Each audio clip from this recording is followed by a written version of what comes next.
Well, hey, you guys, listen, if you feel like you're constantly in survival mode when it comes to buying groceries, trust me, you are not alone. In fact, there's a legitimate reason scarcity mindset creeps in when you're walking down the aisles of a grocery store these days.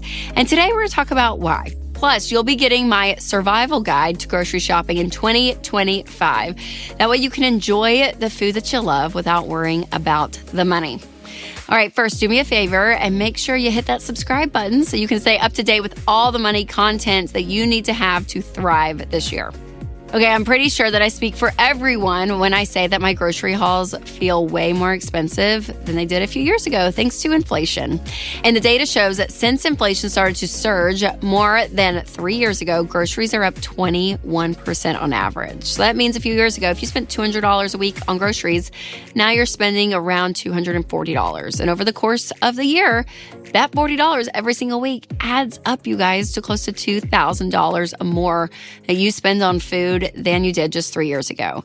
But now that inflation is finally settling down a little bit, why are we still feeling it in our grocery bills? Even if inflation technically goes down as a percentage, it's actually compounding on itself over the last couple of years. And the cost of labor has also increased to meet demand, and energy costs and fuel costs, shipping costs, and store operations are also up. So those increases in all of those areas now are going to you, the consumer, right? So if you're running a grocery store and it costs more to get a crate of apples in because you're having to pay more for the delivery, you're paying more for the gas of the guy who's driving the truck, you're paying more for the person that's stocking the shelves, you're having to pay more for all of that. The apples are not going to cost you the same because you still have to make a margin in order to keep your store open. So you're going to mark up the apples because everything else is expensive. That's what you're feeling when it comes to grocery prices.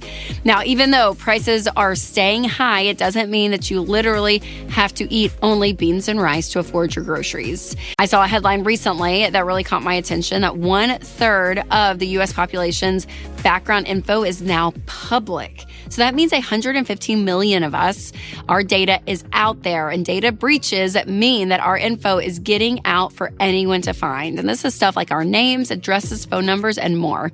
That's why I love Delete Me, because they find and remove your information from hundreds of data broker websites that buy, sell, and trade your personal data.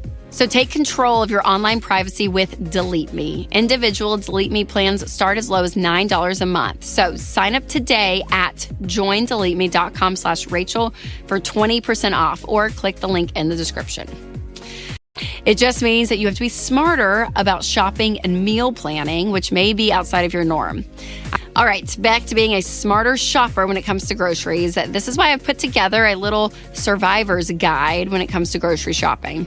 And the first thing in the guide is talking about meal planning for the week. Now, this is probably my favorite tip when it comes to groceries because it actually makes you plan what you're going to eat and what you're going to cook, which means what you're going to buy. So every Sunday, I sit down and Winston and I look at our week and we're like, okay, what's going on Monday night, Tuesday night, Wednesday night? We go through the week and figure out what days are we needing a crock pot meal? What days do I have time to cook? Or what days is he going to cook? And we just figure out what we're going to eat on every single day.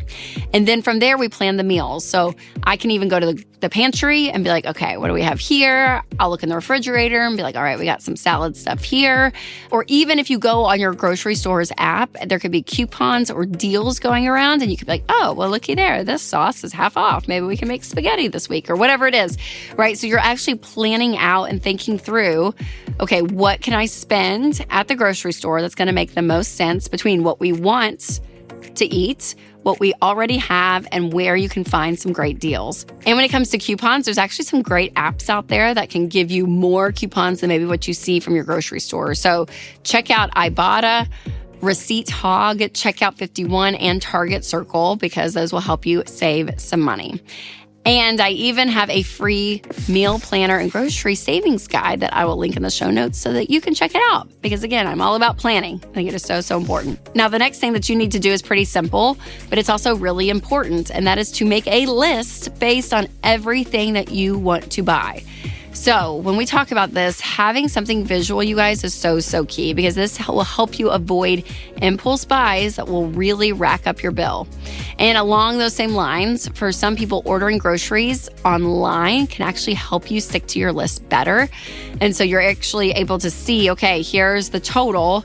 And does that total meet the budget? So I can remove items and you're not aimlessly walking through aisles and throwing stuff in your cart. So if there's not an extra fee, I would actually recommend doing shopping online and then going and picking up your groceries because it can help you save.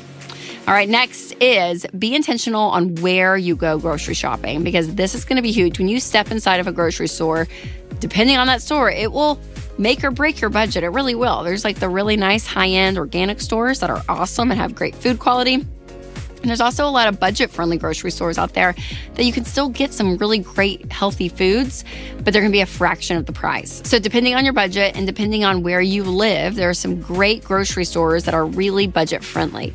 Aldi is one, Market Basket is one, Winco Foods, Food for Less, Costco, Walmart, and Trader Joe's. You can find some great finds there. And when you're at these stores, buy generic. A lot of store brands will measure up when it comes to taste according to like the quality of the nicer brands. They basically taste the same, but they're going to be 20 to 25% less. So I always do this. Most of our dairy and different things, I just buy like the store brand and nobody knows the difference of the sour cream. Let's be honest. Now, we've covered a lot of great things in this guide, but none of them are going to really make long-term impacts unless you do the next thing that is part of your grocery routine, and that is making a budget every single month and sticking to it. And so when you are not budgeting, you don't have a dollar amount that you have to stay within. You don't have a percentage even. You're just living life and buying food, and you just are going and going and going and going and going. But when you sit down and say, okay, I think we can eat with this amount of money every single month. And that may mean cutting out groceries and shopping more at a grocery store because that's going to be cheaper. But it's actually giving you guardrails and boundaries when it comes to your groceries and your food. And this is really important. A lot of people say when they first started budgeting, they feel like they got a raise because you don't realize how much, $50 to $75 is added on when you're just kind of not making a list and you're just shopping and just thinking through, okay, I may need this or may need that. But when you're doing everything we've talked about in this video, plus having a dollar amount that you're really sticking to, it is so powerful because it's putting you in control.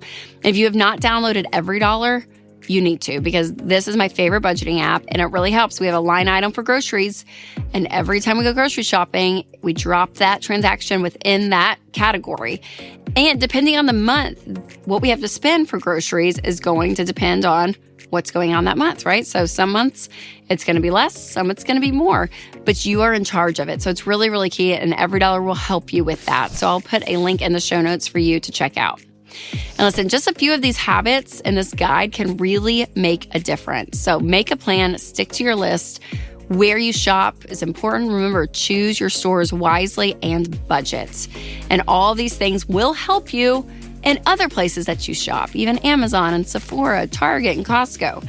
Plus, there are some legit Target shopping hacks that are out there that you're probably missing out on. So keep watching this next video to find out how to save big at Target, or click the link in the show notes if you're listening on podcast.